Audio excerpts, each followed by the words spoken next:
Hello everyone.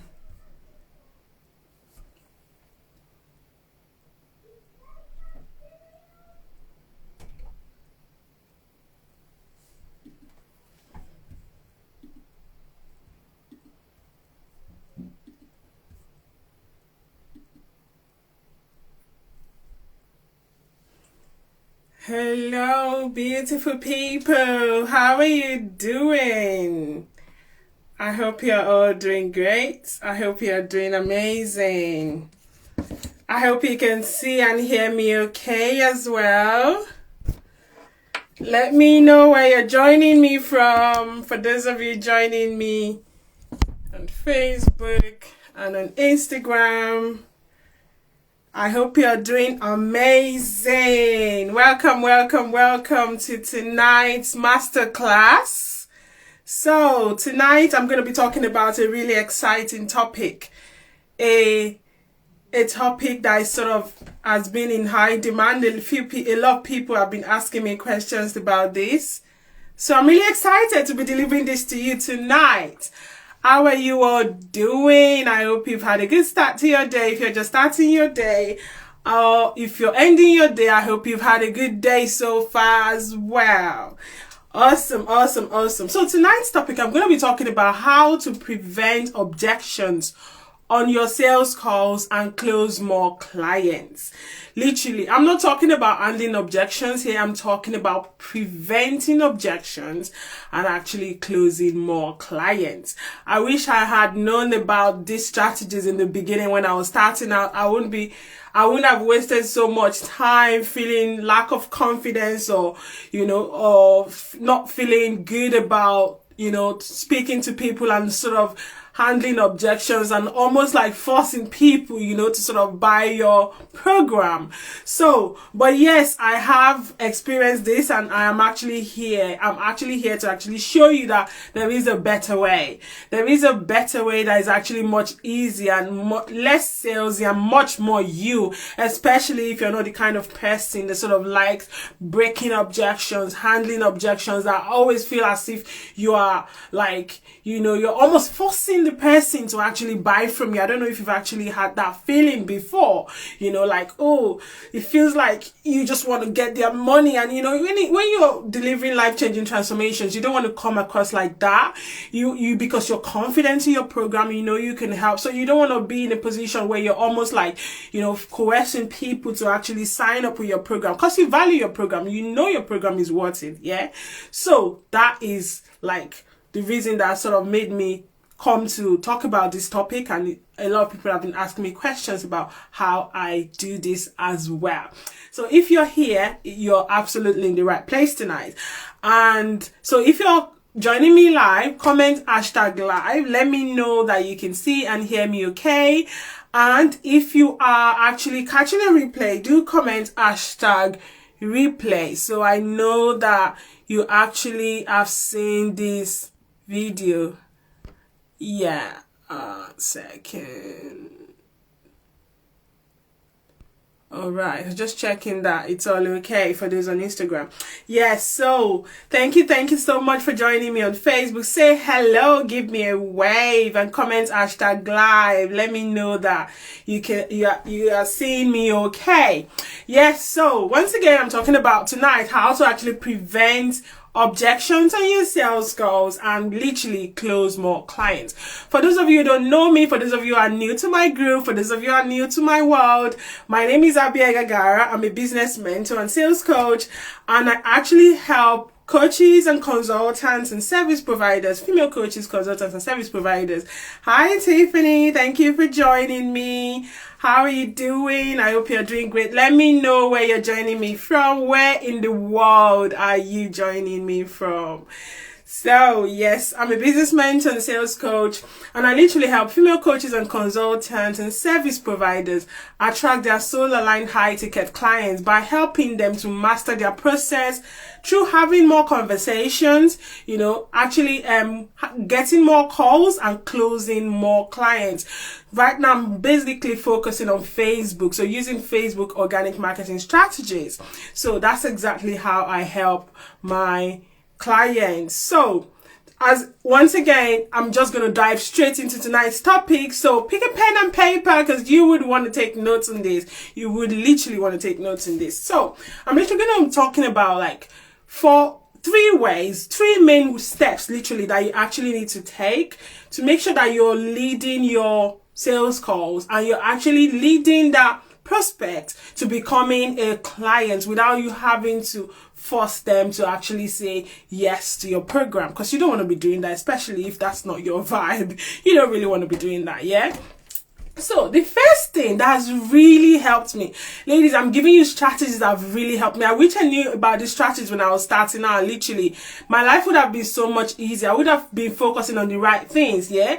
Because what I found when I was starting out was that I was getting on a lot of sales calls and I kept getting almost similar sort of objections. You know, I can't afford it. I need to ask permission from my husband. I need to do this. I need to do that. And it was kind of quite frustrating because here I am understanding that I can help this person get to this end goal that they so badly want to achieve. Why are they not just taking me up on this offer? So when it gets to that stage and I begin to sort of break those objections, it wasn't kind of like my vibe. So I wasn't kind of flowing with that way of, you know, closing clients. It worked for a few clients and all that, but I didn't feel empowered. It didn't come from a place of empowerment because I value my program. I know I can help them. So this new strategy has actually been working so much better and is like more non-sleazy way of actually getting clients into your world. And it's good for you and it's good for them as well, because most of the time it affects the kind of results your clients even get as well. So I'm going to dive straight into it, yeah? So the first way you can actually prevent this objection is by giving value. Not just any value, by giving insane value. Like, let them understand your worth before they actually get on a call with you, yeah?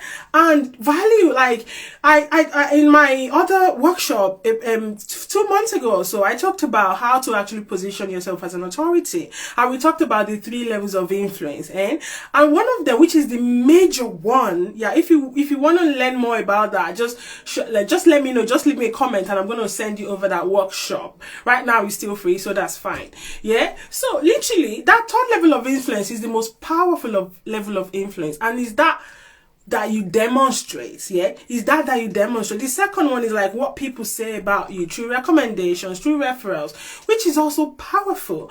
But the 3rd level of influence, which is the one you demonstrate, is the most powerful, literally the most powerful level of influence, because that's what you're demonstrating to people. You can help them. So if you think about it, with the 2nd level of influence, someone that actually has recommended you, you've helped them, that's good. They're telling a 3rd party that you've helped them, that's okay. That 3rd party might still be a bit skeptic because their situation might be different. They're like, okay, it's okay that you've helped this person, but what if you can't actually help me in this instance? How can I trust that you will be able to help me? Yeah, but when you demonstrate that, they can actually see that she can help me. You've been giving so much value. You're talking about their pain points. You are actually like you understand their values, because this all stems from with you understanding your ideal prospects as well. So you're literally giving them value. You know, you've understood their pain points. You understand their deepest values. You know, you speak in their voice, their language. You understand that. So you're putting all of these pain points in a video, like you're giving them value. And I would recommend, especially if you are a service provider, to actually 2023, people want to see you, they want to understand your vibe, they want to understand what it feels like to work with you, you know. So try to go on video, and it doesn't have to be like a 30 minutes video like I'm doing right now, or like a live masterclass. It could just be 3 minutes, it could be pre-recorded, so you have time to edit it. If you're not confident enough, that's okay, but just give them like value, give them value, so that they understand that, wow, I think she can help me. Let me give her a chance. You know, let me get on a sales call with her. And what that does, by the time they get on that sales calls, is that they're already primed to buy. They're already they've already seen your value here and there. They've been contemplating, should I sign up with her? Should I not? And they've been seeing your value. But when you now get on that sales calls, it becomes more easier, because then you actually walk them through the how. You walk them through how you can help them specifically related to their own situation, because everyone's situation is different. I can be giving generic advice on here, but if you're coming on a sales course with me, I will be giving you more focused advice that is specific to your program. And that is whether you are a service provider, you are a consultant, like you do done for you for other people, or you are actually like a coach, yeah, or you're a coach, consultant, or service provider, because it's different for each person, isn't it? So that's what happens. You have to give insane value. And I get a lot of people, like I've had clients in the past that are like, if you're giving too much value, you're just giving away all your content. You're not going to have anything left for the paying clients. Trust me, that's not true. And there's something about giving. When you're giving, ladies, this is really important. Take this. If you're going to take any line away from today's masterclass, make sure you take this line. When you keep giving and giving, you just keep getting more. You don't know where those ideas just keep flowing. They keep coming from. You keep getting more insight, you know, because there's something about when you harbor all of your knowledge inside you and you don't share it. It gets to a point where you don't take in anything anymore because you're super full. You know, think about a jar, you know, that's so full of water that has never been opened. At some point, like, it depends on the type of jar. It could just burst because it's just been super full, you know. It's not being emptied and replaced. So when you actually empty it, you're actually giving yourself more ways to actually receive, you know, receive more ideas, receive more knowledge, receive more ways to help people. That's one. Secondly, ladies, you are literally, the more you actually give value, then the more you can actually, like, when you're giving people value, people actually are not buying. They're not buying the points you're giving. Literally, like, anyone can Google anything. Literally, they can go on Google, they can go on YouTube, watch videos. They can Google anything. They can Google information. But people are buying you. Why are you different? Why is it Abby I want to help me? Because Abby's story is different. Abby's transformation, even though the transformation feels the same, but Abby's story, her journey is different. I believe she can help me. There is something about Abby that I vibrate. That's why I want to join her. That's why I want to sign up with her. It's not just about the the how-to content. You're giving away too much. People can Google information. Information is free. I say that, you know, but also you are also giving, you are not really giving the how, you are giving the what, like what to do. This is what and what you need to do. You're actually reserving the how for your inner hackers, like for your inner paying clients. And I teach you how to actually distinguish this as well, the what and the how. So this is actually important. You give insane value. So by the time they get on your sales calls, they are already super primed to buy from you. Yeah, so that's the first point. Give insane value. Yeah, and the second point is you actually build a community of buyers, ladies. Build a community of buyers. And when I say build a community of buyers, I'm not just talking about a Facebook group. So for those of you watching me, how many of you currently have a Facebook group? Because that would also help depending on what your service is.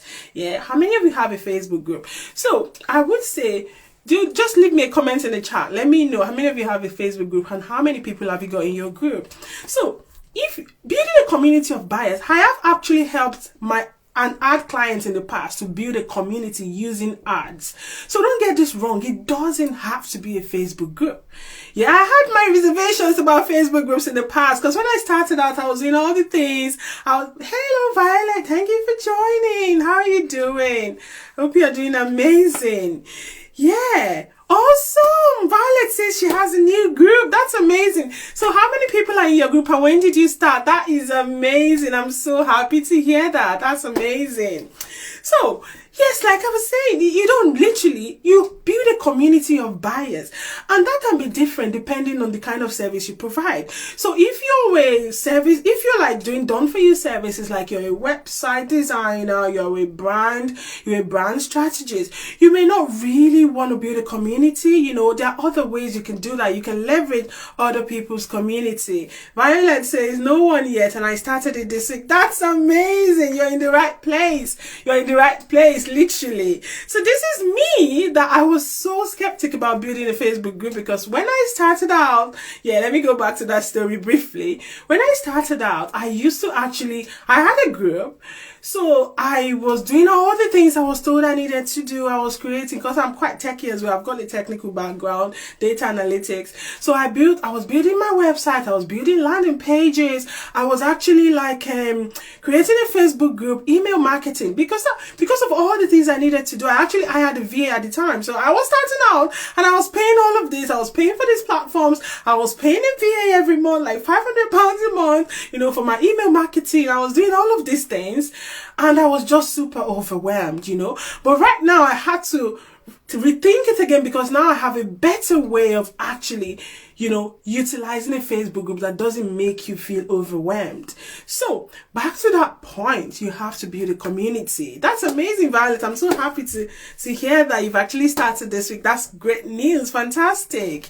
Yes. So you build a community of buyers, and you can do that either using your profile, using your other people's Facebook groups, using your own Facebook groups, using your DM. Literally, you're like, Abby, what are you talking about? How can I be in a community of buyers using my DM? There are ways you can do this. Email marketing. You can build a community anywhere, even using ads. You know, you can actually build a community using ads. There is a strategy to actually doing this. But when you have a community of buyers, a pool of buyers, it's easy for you that when you give value, these people are the ones that have been seeing your content all the time. Yeah. So the point when you start to sell to them, they will be like, oh, she's giving so much value. I know she can help me. She's talked about this. She's talked about my pain point. She's shown me the how. She's walked me through our own process of how to get me to that transformation. So definitely, I know she can help me. So when they're coming to your sales calls, they're already super primed to buy, because they are in your community.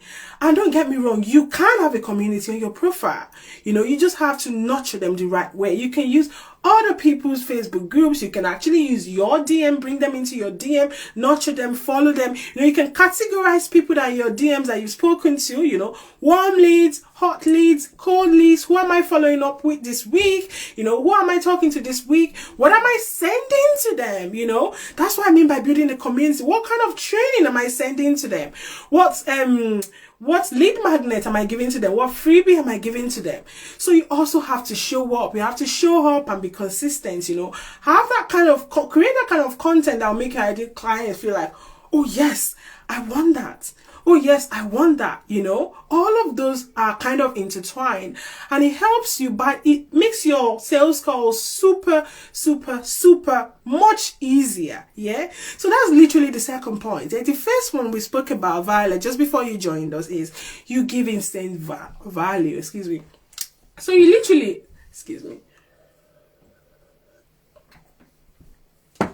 So you're giving instant value. Yeah, that's the first way that you get to prevent this objection. So when they come, they're already primed to buy.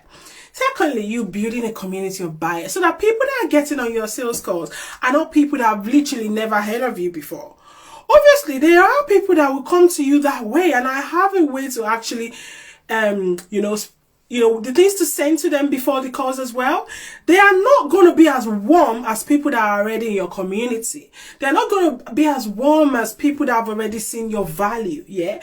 But there are things that you can send to them that they can watch before they get on the call with you, that they would actually like have little to no objections when they get on that call with you. And that brings me to the third point. Yeah, you want to qualify these prospects before they get on a call with you.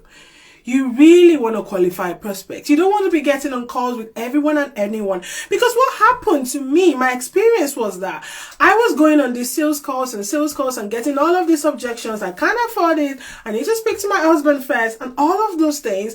And what happened was that it started affecting my confidence.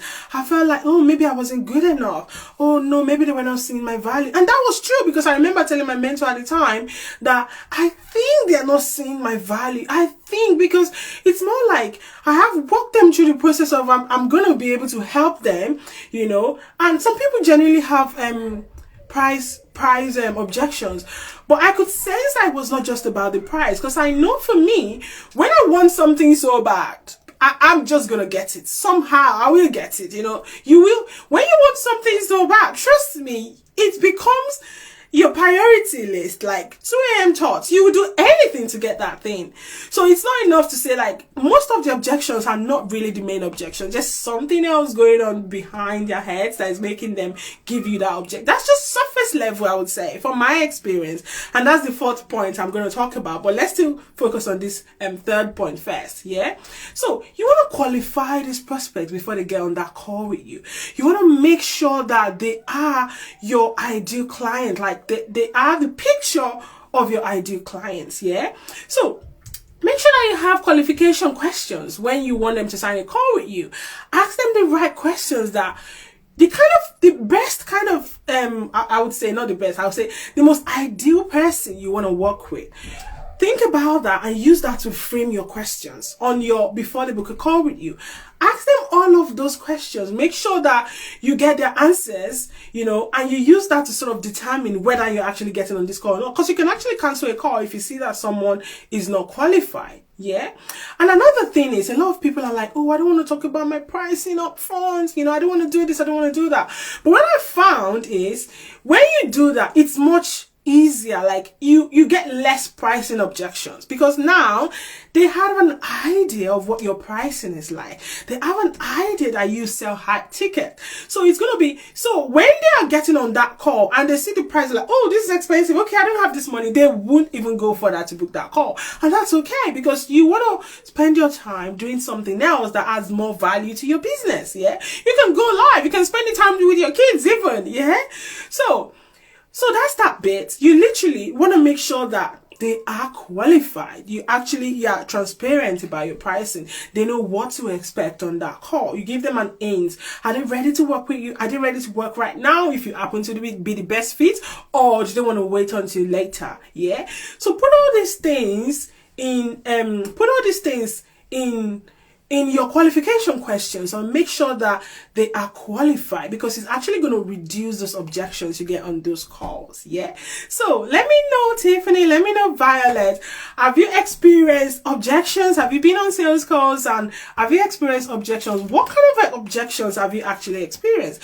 Because I also actually teach my private clients how to handle these objections, because most times, if the person you're getting on a call with has not come through, you know, your value, they've not seen your value, they've not come through the community you've been building, there is a chance they will still be skeptic. Like, they just stumbled upon you online and they just booked a call. Oh yeah, I see this that she's giving, like, this makes sense, let me book a call with her. They've just probably seen one post. You will still get objections, yeah? But the way that you can actually reduce the amount of objections you get, prevent it, or like little to no objections, come from a place of empowering the people that you're getting on the calls, empowering yourself to feel good about your program, not to feel less confident about what you're offering, is actually these steps that I'm walking you through, because this has actually helped me a lot in my business. I would say it has helped me so well. Yeah. So that's literally the 3rd point. Another thing is, if you have like a train of, still on the 3rd point, but if you have like a chain of similar series of objections that you're always getting, try to create an FAQ around it. Like, send them to that FAQ, like those frequently asked questions, send them to it before they actually get on that call with you, so that they already have answered most of the things that they would be worried about, you know, that they are not really sure about. Make sure they actually go through that before the call, and it makes it much easier that way. And finally, the last point, it is the last point, but it can actually be the most important, is identify limiting beliefs on the calls. Like I was saying earlier, it's not just about, like, 50% of objections are not the true objections that these people have. Literally, there are other things underlying that they're actually worried about, not exactly what they're telling you. So you have to find these cues on these calls, identify these limiting beliefs. Yeah. Let me give you an instance, for instance. So, okay, you are a health coach, I've actually had this example I've actually used an example in the past. So you're a health coach, for instance, and you help people to get the transformation of they're losing weight, they're losing so much weight and they're becoming more healthy. And the way you help people is literally by, they don't have to go to the gym, or maybe, for your program, they have to go to the gym. Yeah. So, and then you have a prospect that is on the call and you're trying to they're giving you different objections and you're trying to break those objections. But what's really going on behind the scene is this lady that you're trying to sign, she's worried because she thinks that when she starts taking time out as a mom, hi Roslyn, thank you so much for joining. Give me a wave. Let me know where you're joining me from. I can see you on Instagram. Just let me know, comment #live and let me know where you're joining me from. So you actually when you identify this limiting belief, and you're so going back to that story now, literally the problem that she has is she is a mom. She's got 3 kids. She dedicates a lot of time to her kids, and she believes that taking time out, 45 minutes out in a day or 2 days a week, is gonna mean that she's not there for her kids as much as she would like to. That's really the main problem. But you think she's just saying, oh, I don't think I'll do it. I don't think I'll do it. I can't afford it. You think that's the problem. But depending on the kind of questions you're asking on these calls, you get these cues that there is a limiting belief here. And what you need to do is to handle those limiting beliefs instead. Because the truth is, when you're focused on breaking objections or more like coercing people to join your program, what happens? Rosalie says joining from SA. That's lovely. Thank you for joining me tonight. Yeah. So what happens is you might get them to sign up with you because you can't learn to break objections. That actually works. That's a strategy some people are using and it works. But it's not just my way. I don't vibe with it. I feel like it's not coming from a place of empowerment. You feel like you're almost forcing them to do what they don't want to do. So now you're literally she might end up signing up with you if you are very good at breaking these objections. But the truth is, she will not get results because she will not go to her gym. She has actually paid. You're happy? Oh yeah, you've got a sale. That's amazing. But she will not put in the work because that limiting belief is there that if she takes time out during the week to 45 minutes or 1 hour to go to the gym, her kids are going to miss her. Her kids are going to think she's a bad mom, So why not focus on handling that limiting belief from a place of empowerment, empower herself. When you figure out that limiting belief, you speak to her, you can even tell her to speak to her kids and let her understand why you need to do this, how life will become better for them, because they will have a much more happy mom. They will have a mom who is actually there for them. They will have a mom who is confident in herself. She'll be able to take them out. She'll be able to go on holidays. She'll be able to go to the beach, more places. She can wear she can wear a beach wear of a dream, a bikini and all that. So make them see that make them see that it's advantageous for them to actually for her to go to the gym that way. So if you're able to figure that out and you empower your prospects, it's going to be so much easier for them to sign up with you. Yeah, I have actually got a similar example as well for a personal client in the past. So this is a client that has run ads in the past, and she knows that she spends so much money on ads. Even myself, I've actually run ads in the past on my product-based business, and I spent so much money on ads, wasted money literally, yeah, on ads. So I know that ads are expensive. But then, so this was the objection she came with. Ads are expensive, it's not going to work. And I know that ads can be cheap. But how do I help her to understand that this is a limiting belief based on her prior experience, and I understand that? Then I began to walk her through the process of running $2 a day ads, how that can actually be cheaper for her. I broke down the process. This is what we will do. This is the first step. We're actually going to run these cheap ads first to build build your community of buyers in the ad world with cheap ads. And then later on, we're going to retarget these same people that have shown interest, because you've given them something and they've raised their hand, they have indicated interest. Yeah. So now when you're selling, you're not selling to everybody. Yeah, you're not selling to any. So I've given her these strategies that she's like, wow, that makes a lot of sense. I'm showing her my ad dashboard. She's like, wow, that's true. That can work. And that way, she actually decided to work with me that way. So this is what happens when you don't focus on breaking objections. Yeah, but look at it from a place of empowerment. So I'm just going to run through for those of you that are joining me late, for Rosaline, and for all of you that are joining me. Literally, the 4 points when you're thinking about getting on a sales calls, or the steps you need to have in place, the phases that if you have it, it will solidify your process such that by the time your prospects are getting on their sales calls, they're already so primed to buy, and they're like, literally, Abby, what's the price? Or even they even have an idea of the price. Abby, I want to start tomorrow. You know, I'm sure that's what you would like. So how many of you would like to have that? Literally, how many of you would like to have that? Yeah. So the first point, give insane value. The second point, you want to build a community of buyers. Yeah. And the third point, you literally want to qualify the prospects before they get on that call with you. And finally, you want to identify the limiting beliefs and literally handle those limiting beliefs instead of focusing on handling objections. Yeah.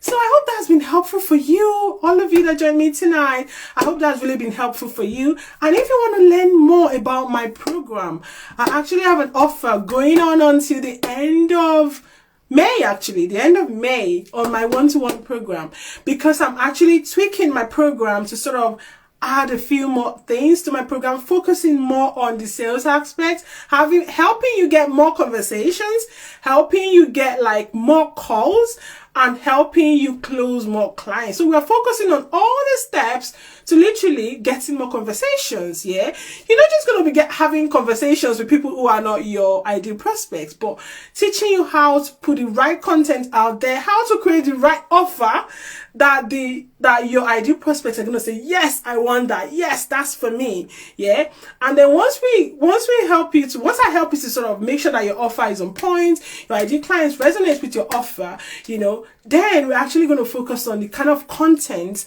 that will attract those ideal clients to you. So all the prerequisites are going to be, I'll make sure that you're in the right niche. I'll make sure that your offer is on point, you know, and then we'll start focusing on your messaging. We'll focus on your messaging, or all of those things, and then go right into your content. And then all of those things will help you to generate the right kind of conversations.